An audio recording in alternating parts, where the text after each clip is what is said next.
জিজ্ঞেস করবো। হুম। হুম। বলছি পুজোর আগের লাস্ট ক্লাস কোন দিন? না ছুটি নেই তো। না ছুটি নেই তো। কি? দেখো প্রথম ছিল কি দেখো প্রথম সংহিতা। ছিল কি সংহিতা, তাই তো? এগুলো খুব বাজে লাগে। আপনি কি স্যার পুজোর মধ্যেও ক্লাস নেবেন? না না স্যার, এমনি বলছে স্যার নিজে পুজোর ছুটি পাচ্ছে না, ওই জন্য আমাদের কাউকে ছুটি দিতে দিবে না। এগুলো ঠিক না, না, একদম আপনি একদম যদি ঠিক না। সকালে দুপুরের দিকে নেন তাহলে আমি রাজি আছি, কারণ আপনি তো প্রথমে শর্ত রেখেছিলেন যে কোনো রকম কিছু দিবেন না ছুটি টুটি। কিন্তু আচ্ছা আমি সন্ধ্যেবেলাতে ফ্রি নেই, আমি সকালবেলাতে ফ্রি নেই। আস্তে এখন ক্লাস করো, আস্তে কিছু এখন বলতে ক্লাস হবে না। করো, ঠিক আছে? এসব পরে হবে। তাহলে কি ছিল আমাদের তাহলে কি ছিল আমাদের সংহিতা, সংহিতা? সংহিতা সংযোগ সংহিতা বৃদ্ধি সংযোগ গুণ প্রাকৃতিক বৃদ্ধি সংহিতা। প্রাকৃতিক দেখা সংহিতা। যাচ্ছে স্ক্রিন। দেখা যাচ্ছে স্ক্রিন। হ্যাঁ, গুণ গুণ বৃদ্ধি বৃদ্ধি প্রাতিপদিক। প্রাতিপদিক। নদী নদী ঘি ঘি। ঘি ঠিক আছে, আর হচ্ছে ঘি উপধা। ঠিক আছে, আর হচ্ছে উপধা। দেখো সংহিতা দেখো সংজ্ঞা বিধায়ক সংহিতা সূত্র কি? সংজ্ঞা বিধায়ক সূত্র কি? পরহ পরহ সন্নিকর্ষঃ সন্নিকর্ষঃ সংহিতা। সংহিতা। এই সূত্র দিয়ে এই সূত্র দিয়ে সংহিতা সংজ্ঞা হয়। পরহ সংহিতা সংজ্ঞা হয়। সন্নিকর্ষঃ পরহ সংহিতা। সন্নিকর্ষঃ সংহিতা। না এই না এই সূত্রের অর্থ কি? সূত্রের অর্থ পরহ কি? সন্নিকর্ষঃ পরহ সংহিতা। সন্নিকর্ষঃ সংহিতা। সূত্রের অর্থ সূত্রের অর্থ এটার আছে এটার আছে মানে বৃত্তি আছে। মানে বৃত্তি আছে। বর্ণানাম বর্ণানাম অতিশয়িতঃ অতিশয়িতঃ সন্নিধিঃ সন্নিধিঃ সংহিতা সংজ্ঞা সংহিতা স্যাৎ। সংজ্ঞः স্যাৎ। বর্ণানাম অতিশয়িতঃ বর্ণানাম সন্নিধিঃ অতিশয়িতঃ সন্নিধিঃ। অর্থাৎ অর্থাৎ আহ, আহ, দুটি দুটি বর্ণ যখন বর্ণ যখন পরস্পর পরস্পর অত্যন্ত অত্যন্ত নিকটে নিকটে অবস্থান করে অবস্থান করে তখন সেই তখন সেই বর্ণ বর্ণ দুটির দুটির সংহিতা সংহিতা সংজ্ঞা হয়। সংজ্ঞা হয়। ঠিক আছে, ঠিক আছে। যখন দুটি বর্ণ যখন দুটি বর্ণ পরস্পর অত্যন্ত পরস্পর অত্যন্ত নিকটে অবস্থান করে। নিকটে অবস্থান করে। না কিরকম? কিরকম? যদি বলা হয় যদি বলা হয় যে যে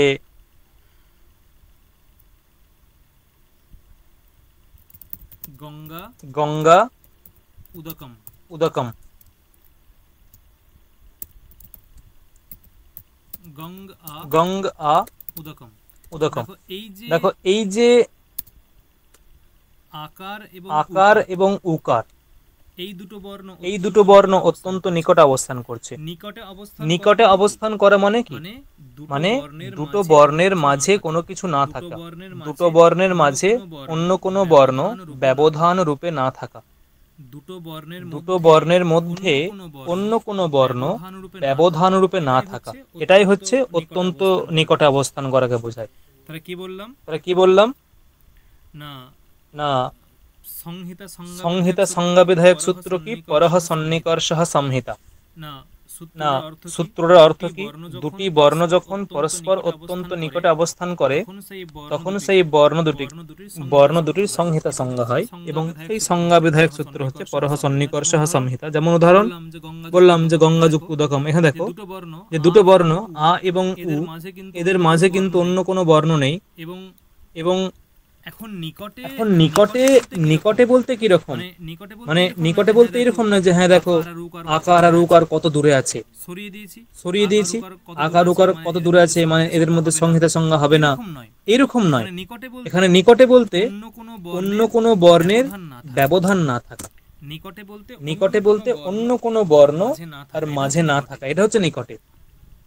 তার মানে এই যে আ তার মানে এবং এই যে উ আ এদের এবং মধ্যে উ সংহিতা এদের সংজ্ঞা মধ্যে হয়। সংহিতা আ সংজ্ঞা হয়। এবং আ উ এবং এদের উ মধ্যে সংহিতা এদের মধ্যে সংজ্ঞা হয়। সংহিতা সংজ্ঞা এবং হয়। এই সংহিতা এবং এই সংজ্ঞা বিধায়ক সংহিতা সূত্র সংজ্ঞা কি? বিধায়ক না সূত্র কি? পরহ না পরহ সন্নিকর্ষঃ সংহিতা। সন্নিকর্ষঃ সংহিতা। বোঝা গেল? বোঝা গেল? কোনো ডাউট আছে? কোনো ডাউট আছে? না স্যার। না। হুম। আরো হুম। যদি বলা হয় আরো যদি যেরকম বলা হয় যে এরকম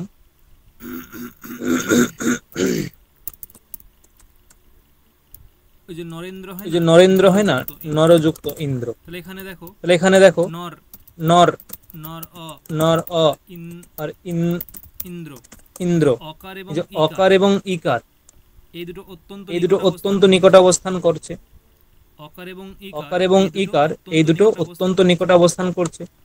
তাই তাই এইগুলোর এইগুলোর সংহিতা সংজ্ঞা হয় সূত্র দিয়ে না কোন সূত্র দিয়ে? না পরহস্যন্নিকর্ষः পরহস্যন্নিকর্ষः সংহিতা, এই সূত্র দিয়ে। আচ্ছা, পরবর্তী কি? আচ্ছা, পরবর্তী কি? সংযোগ। সংযোগ। সংযোগ সংযোগ সূত্র কি? সংবিধায়ক সূত্র কি?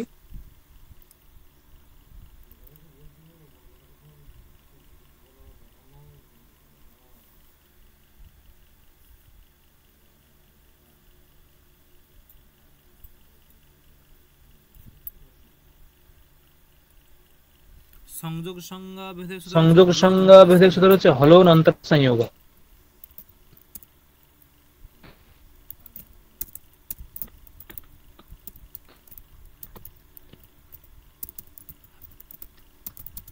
হলন অন্তর সংযোগ। হলন অন্তর সংযোগ। এর অর্থ কি? এর অর্থ কি? অর্থ হচ্ছে অর্থ হচ্ছে যে যে দেখো এখানে দেখো এখানে হল মানে কি? হল মানে কি? হল মানে হচ্ছে ব্যঞ্জন বর্ণ। হল মানে হচ্ছে ব্যঞ্জন বর্ণ। ঠিক আছে, হল মানে, ঠিক আছে, হল মানে ব্যঞ্জন বর্ণ। আর আর অনন্তর মানে অনন্তর মানে হচ্ছে ব্যবধান, মানে হচ্ছে ব্যবধান রহিত।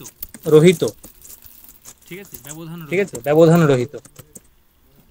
দেখো দেখো হল মানে ব্যঞ্জন বর্ণ, হল মানে ব্যঞ্জন বর্ণ, আর অনন্তর মানে হচ্ছে ব্যবধান রহিত। অন্তর মানে ব্যবধান যুক্ত, অন্তর মানে অন্তর মানে ব্যবধান যুক্ত, আর অনন্তর মানে হচ্ছে ব্যবধান রহিত। দেখো দেখো সংযোগ সংজ্ঞা সংযোগ সংজ্ঞা হয় কাদের মধ্যে? সংযোগ সংজ্ঞা হয় ব্যঞ্জন বর্ণের মধ্যে সংযোগ সংজ্ঞা হয়। ব্যঞ্জন বর্ণ বা হলের সংযোগ সংজ্ঞা হয়। দেখো দেখো কি বলছে? কি বলছে?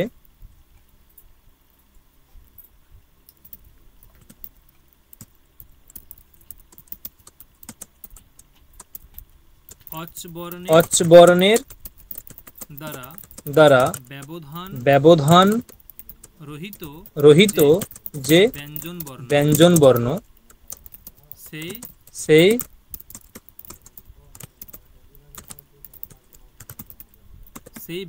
সেই ব্যঞ্জন বর্ণগুলির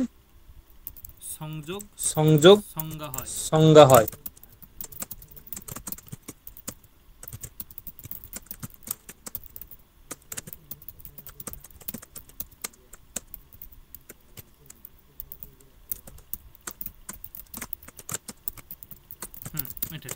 এটা ঠিক আছে। এবং সংযোগ সংজ্ঞা বিধায়ক সূত্র হচ্ছে হলন অন্তরা সংযোগ। অজভি অব্যবহিত হলহ সংযোগ সংজ্ঞা সিহরম আছে বৃত্তিতে। অচের দ্বারা বা অচ বর্ণের দ্বারা ব্যবধান রহিত যে ব্যঞ্জন বর্ণ, অচ বর্ণের দ্বারা ব্যবধান রহিত যে ব্যঞ্জন বর্ণ, অচ বর্ণের দ্বারা ব্যবধান রহিত। কিরকম দেখো, উদাহরণ যদি বলা হয়,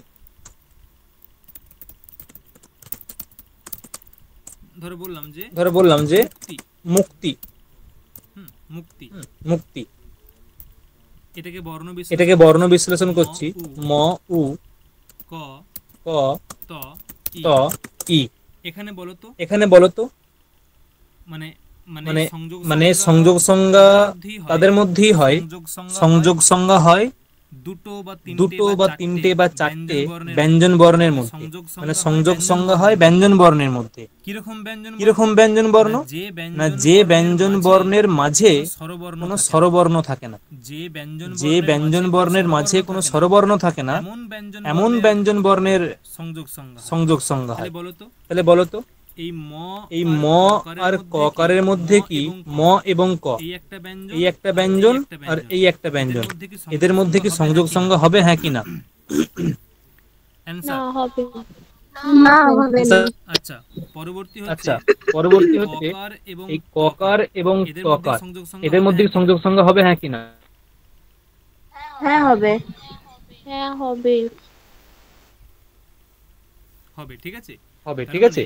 তার মানে এই যে ক এবং ত এরা হচ্ছে পরস্পর সংযোগ বিশিষ্ট, ক এবং তয়ের সংযোগ সংজ্ঞা হবে, ক এবং তয়ের সংযোগ সংজ্ঞা হবে। সেই সংযোগ বিধায়ক সূত্র কি? সংযোগ সংজ্ঞা বিধায়ক সূত্র হচ্ছে হলহ অনন্তরাহ সংযোগঃ। দেখো বোঝা গেল। হ্যাঁ।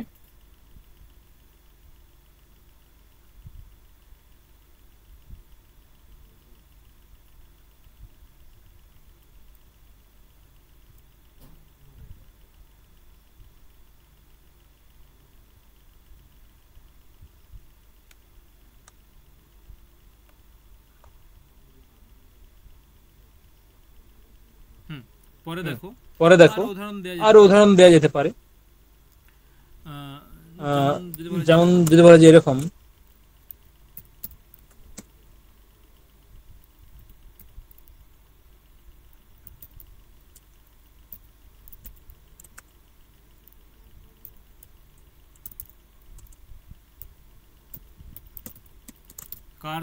কার্ৎসনীয়,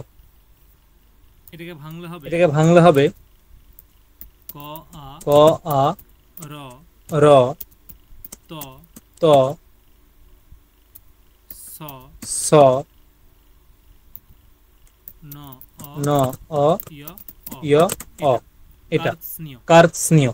তাহলে বলো তো এখানে সংযোগ সংজ্ঞা কোথায় আছে? কার কার মধ্যে সংযোগ সংজ্ঞা হয়েছে? কোন বর্ণগুলোর মধ্যে সংযোগ সংজ্ঞা হয়েছে বলো? র তো এর মধ্যে হবে,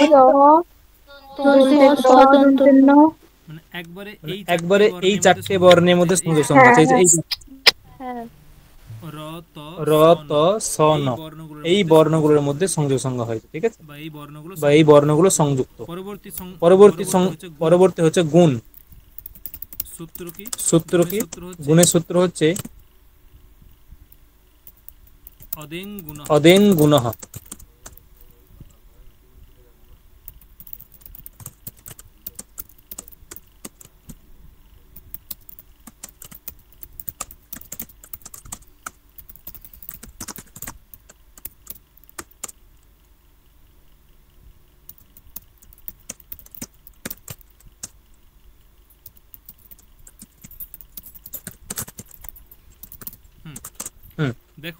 দেখো এই যে মানে অদেং, এটাকে ভাঙলে হবে অত আর এং, এবং এং অদেং। অত বলতে কি? অত বলতে অকারকে বোঝায়, অত ইজগাল টু অকার। আর এং বলতে একার এবং ওকার, এং বলতে একার এবং ওকার, ঠিক আছে। এখন এখানে কিছু লৌকিকের সঙ্গে মানে ব্যাকরণের পার্থক্য আছে। যদি বলা হয় যে গুণ মানে কি, যদি কাউকে জিজ্ঞাসা করা হয় যে গুণ মানে কি, সে বলবে যে গুণ একটা চারিত্রিক বৈশিষ্ট্য। না কিরকম? চারিত্রিক বৈশিষ্ট্য, যে কেউ ভালো ছবি আঁকে, এটা তার গুণ। কেউ ভালো ক্রিকেট খেলতে পারে, এটা তার ভালো গুণ, ঠিক আছে। কেউ ভালো গান করতে পারে, এটা তার গুণ। যেগুলো খারাপ গুণ সেগুলো হয়। কেউ অলস, এটা তার খারাপ গুণ। এটা হচ্ছে লৌকিক ব্যবহারিক জগতে আমাদের। লোকে যে ব্যবহারিক জগৎ সেখানে। কিন্তু এই যে গুণ, ব্যাকরণে গুণ একটা। কেন স্ক্রিন দেখা যাচ্ছে না? হ্যাঁ, এবার দেখা যাচ্ছে। ব্যাকরণে গুণ হচ্ছে একটা সংজ্ঞা। ঠিক আছে না? এই গুণ সংজ্ঞা কাদের হয়? গুণ সংজ্ঞা হচ্ছে অকার, একার এবং ওকার, এই তিনটি বর্ণকে ব্যাকরণে গুণ বলা হয়। মানে ব্যাকরণের ভাষায় গুণ ইজগল টু কি? গুণ ইজগল টু অ, এ, ও, এই তিনটি হচ্ছে গুণ।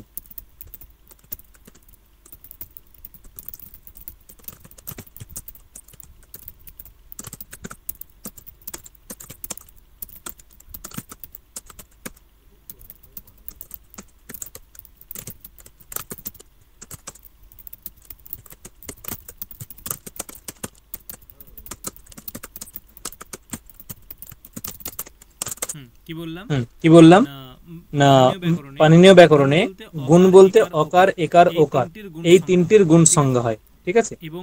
এবং গুণ সংজ্ঞা বিধায়ক সূত্র কি? গুণ সংজ্ঞা বিধায়ক সূত্র হচ্ছে অদেঙ্গুণ, ঠিক আছে। আচ্ছা, পরবর্তী হচ্ছে বৃদ্ধি। পরবর্তী বৃদ্ধি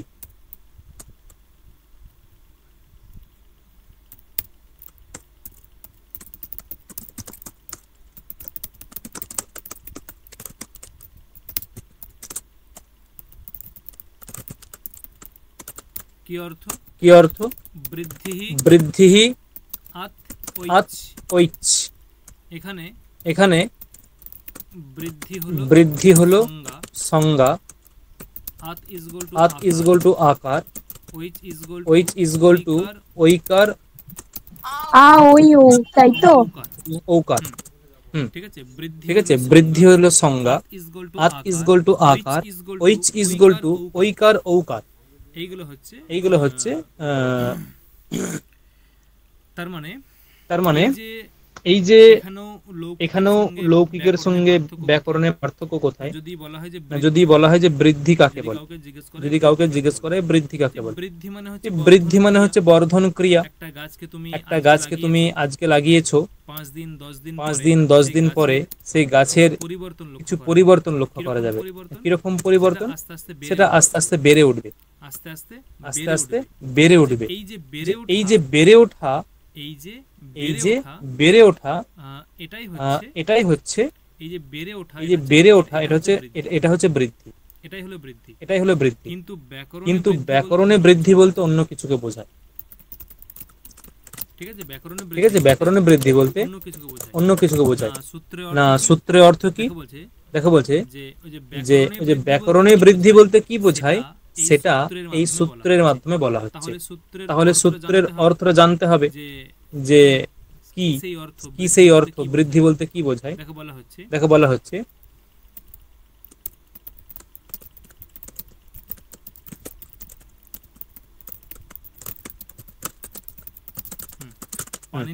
পাণিনীয় ব্যাকরণে আকার, ঐকার এবং ঔকার এই তিনটি বর্ণের বৃদ্ধি সংজ্ঞা হয়ে থাকে, ঠিক আছে।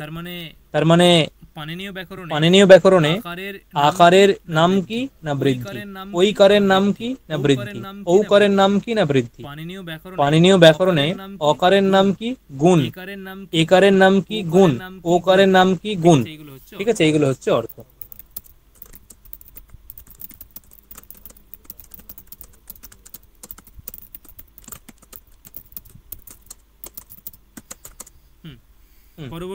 পরবর্তী হচ্ছে প্রাতিপদিকম।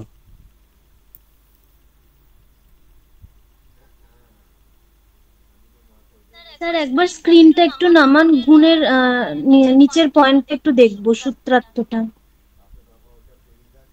আচ্ছা ঠিক আছে, এবার ঠিক আছে, এবার উঠিয়ে দিন।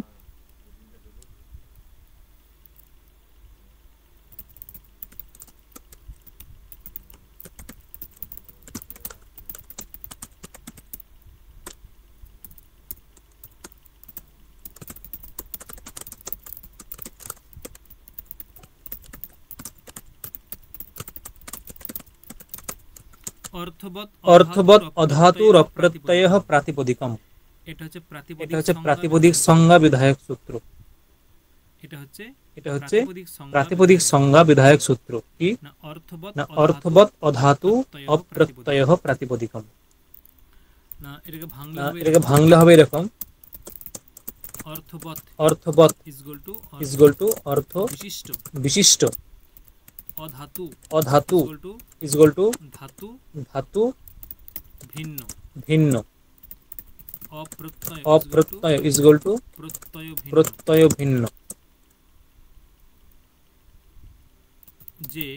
যে শব্দস্বরূপ, এটা হচ্ছে সূত্র, হচ্ছে এটা পদচ্ছেদটা, প্রাতিপদিক।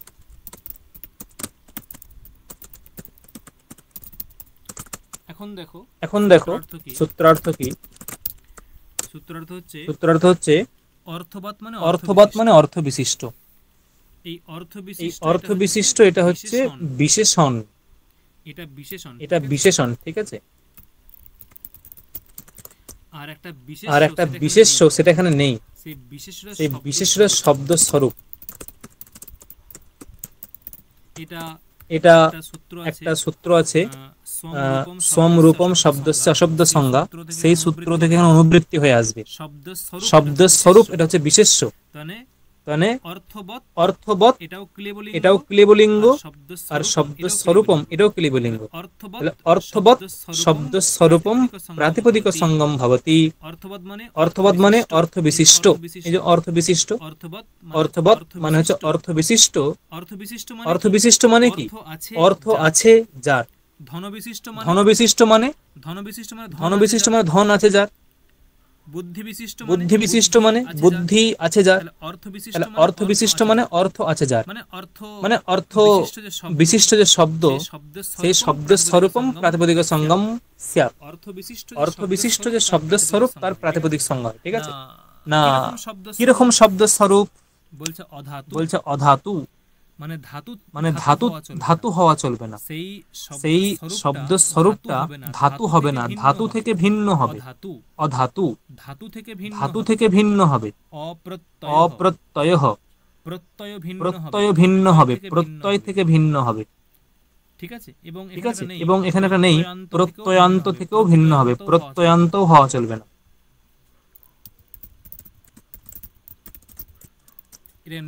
এটা নেই। তাহলে কি বলবো? না, শব্দ স্বরূপম প্রাতিপদিক সঙ্গম স্যাৎ, একটা শব্দ স্বরূপের প্রাতিপদিক সংজ্ঞা হয়। কিরকম শব্দ স্বরূপ? সেটা অর্থ বিশিষ্ট হবে। আর কিরকম? সেটা অধাতু হবে, মানে ধাতু হওয়া চলবে না। আচ্ছা, তার মানে ধাতু হওয়া চলবে না, তার মানে ধাতুর প্রাতিপদিক সংজ্ঞা হয় না। গম ধাতু, পট ধাতু, লিক ধাতু, সেব ধাতু, এগুলো ধাতু, ধাতুর কিন্তু প্রাতিপদিক সংজ্ঞা হবে না, ধাতু থেকে ভিন্ন হতে হবে। আচ্ছা, অপ্রত্যয়, কোন প্রত্যয়, সেই প্রত্যয়েরও কিন্তু প্রাতিপদিক সংজ্ঞা হয় না। যেমন ধর টিপ প্রত্যয়, ঘই প্রত্যয়, অচ প্রত্যয়, এদের কিন্তু প্রাতিপদিক সংজ্ঞা হবে না। মানে যার প্রাতিপদিক সংজ্ঞা হবে সেটা প্রত্যয় থেকে ভিন্ন হতে হবে, প্রত্যয় হওয়া চলবে না। আর প্রত্যয়ান্তও হওয়া চলবে না। প্রত্যয়ান্ত মানে প্রত্যয় অন্তে আছে এমন যে শব্দ, প্রত্যয় অন্তে আছে এমন যে শব্দ, সেই শব্দেরও কিন্তু প্রাতিপদিক সংজ্ঞা হবে না। সেই শব্দেরও কিন্তু প্রাতিপদিক সংজ্ঞা হবে না। ঠিক আছে, এই হচ্ছে এই সূত্রের অর্থ। তাহলে অর্থ কি? না, ধাতু থেকে ভিন্ন, প্রত্যয় থেকে ভিন্ন, প্রত্যয়ান্ত থেকে ভিন্ন,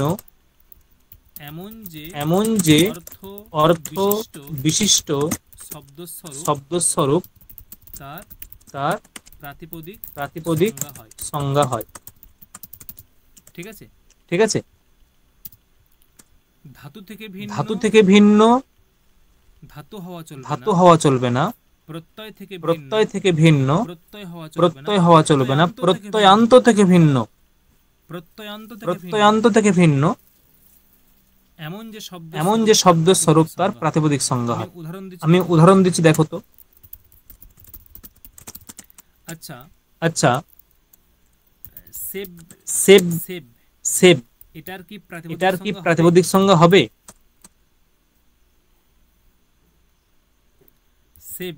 সেব, এটার ধাতু, এর কি প্রাতিপদিক সংজ্ঞা হবে? হ্যাঁ কি না?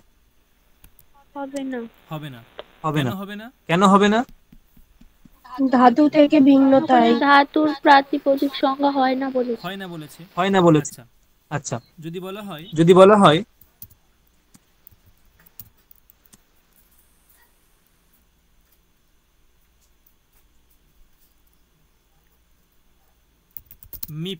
মিপ, এটার প্রাতিপদিক সংজ্ঞা হবে?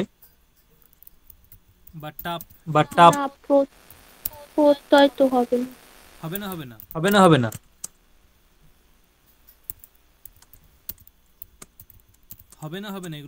না এগুলো হবে না তো, প্রত্যয় হবে না। ঠিক আছে,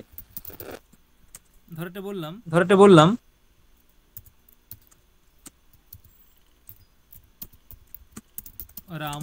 রাম, এর প্রাতিপদিক সংজ্ঞা হবে? হ্যাঁ কি না?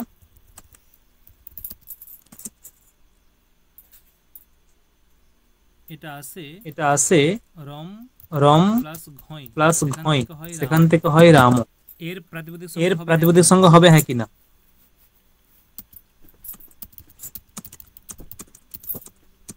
হ্যাঁ হবে। এটার হবে স্যার। হবে, তাই তো? হবে তাই তো? আর কেউ কিছু বলবে? আর কেউ কিছু বলবে? আর কেউ কিছু না। বলবে? হবে এটা না হবে না? হবে এটা না হবে না? উর্মিলা হবে? উর্মিলা হবে? হ্যাঁ এটা তো অর্থ বিশিষ্ট। হুম। হুম। ধাতুও নয়, ধাতুও নয়, প্রত্যয়ও নয়, তাই তো? রাম রাম কোনো ধাতু নয়, কোনো ধাতু নয়, রাম কোনো প্রত্যয় নয় এবং অর্থ বিশিষ্ট। তাহলে এর প্রাতিপদিক সংজ্ঞা হবে, তাই তো? হ্যাঁ কিনা? শিওর? হ্যাঁ হ্যাঁ হ্যাঁ স্যার। দেখো এখানে আরেকটা দেখো যোগ এখানে আছে, আরেকটা যোগ আছে, দেখো যেটা যেটা প্রত্যয়ান্ত বলেছে না, প্রত্যয়ান্ত, মানে প্রত্যয়ে থাকবে যার। অন্তে থাকবে যার। এই যে এই যে প্রত্যয়ান্ত ভিন্ন বলেছে না, মনে আছে? দেখো মনে আছে? দেখো প্রত্যয়ান্ত ভিন্ন কথা প্রত্যয়ান্ত বলেছে। ভিন্ন কথা বলেছে। তাহলে এই যে রাম তাহলে এই যে রাম শব্দের অন্তে কি প্রত্যয় আছে? ঘয় প্রত্যয় আছে না? রম ধাতুর সঙ্গে ঘয় প্রত্যয় যুক্ত করে রাম শব্দ হচ্ছে। তার মানে কি? তার মানে কি? রাম শব্দের মধ্যে তো ঘয় প্রত্যয় লুকিয়ে আছে। কি বললাম বোঝা গেল? কি বললাম বোঝা গেল? হ্যাঁ বুঝতে পেরেছি। রাম শব্দের মধ্যে তো ঘয় প্রত্যয়টা লুকিয়ে আছে। এখানে ধাতু ছিল রম, তার সঙ্গে ঘয় দিয়ে রামও হয়েছে, কিন্তু সেই রাম শব্দটা হচ্ছে ঘয় প্রত্যয়ান্ত।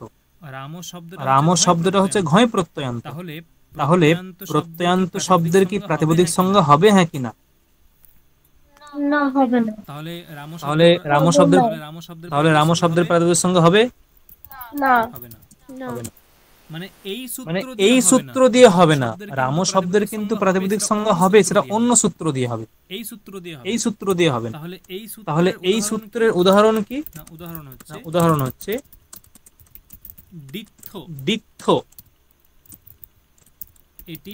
এটি ধাতু নয়, ধাতু ভিন্ন, প্রত্যয় ভিন্ন, প্রত্যয়ান্ত ভিন্ন। ঠিক আছে? ঠিক আছে? দিত্থ আর ডবিত্থ। হ্যাঁ আপনি সেকেন্ড সেমিস্টারে শিখিয়েছিলেন, মনে পড়েছে। এই দুটি ধাতু ভিন্ন, প্রত্যয় ভিন্ন, প্রত্যয়ান্ত ভিন্ন। কেন? দিত্থ কোনো ধাতু নয়, ডবিত্থ কোনো ধাতু নয়, অতএব ধাতু থেকে ভিন্ন হয়ে গেল। আচ্ছা দিত্থ কোনো প্রত্যয় নয়, ডবিত্থ কোনো প্রত্যয় নয়, তাহলে প্রত্যয় থেকে ভিন্ন হয়ে গেল। আর দিত্থ এবং ডবিত্থের মধ্যে কোনো প্রত্যয় যুক্ত হয়নি, তাহলে এটা প্রত্যয়ান্ত ভিন্ন হয়ে গেল। কোনো প্রত্যয় যুক্ত না হলে সেটা প্রত্যয়ান্ত হয় না। দিত্থ এবং ডবিত্থ ধাতুও নয়, প্রত্যয় নয়, প্রত্যয়ান্তও নয়। তাই এই দুটো শব্দের প্রাতিপদিক সংজ্ঞা হয় কোন সূত্র দিয়ে? এই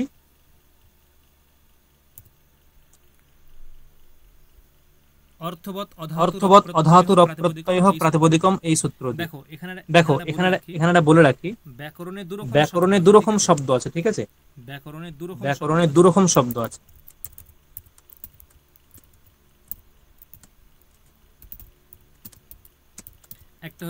একটা হচ্ছে ব্যুৎপন্ন শব্দ,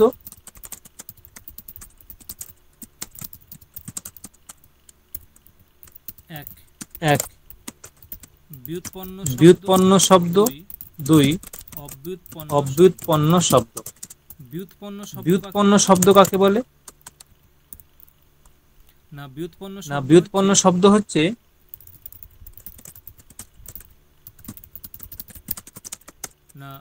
না যে শব্দগুলি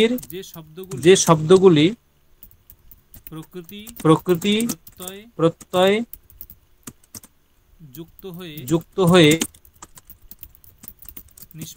নিষ্পন্ন হয়, সেগুলো ব্যুৎপন্ন শব্দ। আর অব্যুৎপন্ন শব্দ কাকে বলে? যে শব্দগুলি প্রকৃতি প্রত্যয় ছাড়াই নিষ্পন্ন হয়, তাকে বলে। স্যার আমি স্ক্রিনটা দেখতে পাচ্ছি না। কেন? অন্যরাও দেখতে পাচ্ছ না? আমার স্ক্রিন তো স্যার স্যার পাচ্ছি। আমার স্ক্রিন তো শেয়ার আমার করাই স্ক্রিন তো আছে। শেয়ার করাই আছে, দেখো চলে আসবে, দেখো দেখো চলে আসবে, দেখো নেটওয়ার্ক তুমি স্লো আছে, হয়তো নেটওয়ার্ক স্লো আছে তাই যাচ্ছে না। যাচ্ছে না। ঠিক আছে স্যার। কিমা একবার লেফট হয়ে যাবে, কিংবা একবার লেফট হয়ে যাবে নাও, দেখো হয়ে যাবে। একবার লেফট হয়ে কুইক একবার লেফট হয়ে কুইক জয়েন হয়ে যাবে, দেখো। তাহলে কি বললাম? তাহলে কি বললাম, ব্যাকরণের শব্দ দু রকমের হয়, এটা যে ব্যুৎপন্ন শব্দটা অব্যুৎপন্ন শব্দ। ব্যুৎপন্ন শব্দ ব্যুৎপন্ন শব্দ কোনগুলো? ব্যুৎপন্ন শব্দ হচ্ছে যে শব্দের যে শব্দটা প্রকৃতি প্রত্যয় যুক্ত করে নিষ্পন্ন হয়, প্রকৃতি প্রত্যয় যুক্ত হয়ে নিষ্পন্ন হয়, সেটা হচ্ছে ব্যুৎপন্ন শব্দ। যেমন ধরো এই যে রাম, এটা যে ব্যুৎপন্ন শব্দ, কেন? না এখানে প্রত্যয় হচ্ছে ঘয় আর প্রকৃতি হচ্ছে রম। রম হচ্ছে প্রকৃতি আর প্রত্যয় হচ্ছে ঘয়, তাহলে প্রকৃতি এবং প্রত্যয় যুক্ত হয়ে রাম শব্দ হয়েছে। তাহলে রাম শব্দটা হচ্ছে কি? ব্যুৎপন্ন শব্দ। আর এই যে অব্যুৎপন্ন শব্দ কি? যে ডিত্থ এবং ডবিত্থ। কারণ ডিত্থ এবং ডবিত্থ এখানে কোনো প্রকৃতি নয়, প্রত্যয় যুক্ত হয়নি, প্রত্যয় যুক্ত হয়নি, তাই এটা হচ্ছে অব্যুৎপন্ন শব্দ। তাহলে বলো তো এই যে অর্থবৎ অধাতুর অপ্রত্যয় প্রাতিপদিকম, এই সূত্রটা কিরকম শব্দের প্রাতিপদিক সংজ্ঞা করছে? ব্যুৎপন্ন নাকি অব্যুৎপন্ন? অভূতপূর্ণ। অব্যুৎপন্ন, একদম।